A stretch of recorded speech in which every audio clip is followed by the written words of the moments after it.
Ey Kabe, dünyada bu kadar renk var. Niçin bunların içinden siyahı seçtin sen? Medine-i Münevvere'nin kubbesi yeşil, senin örtünün için siyahtır ya.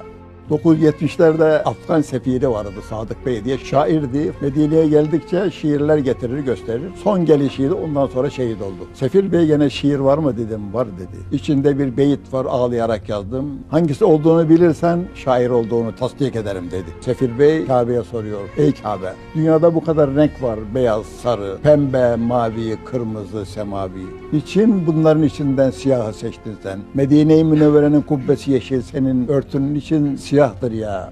Kabe o beyitle cevap veriyor. Diyor ki ben dertliyim, beni konuşturma. Yaramı kanatma. Ben siyahlar giymeyip de kim giysin ki Muhammed Mustafa sevgilim burada doğdu. Peygamberlik burada geldi de Mekkeliler kadri kıymetini bilmediler.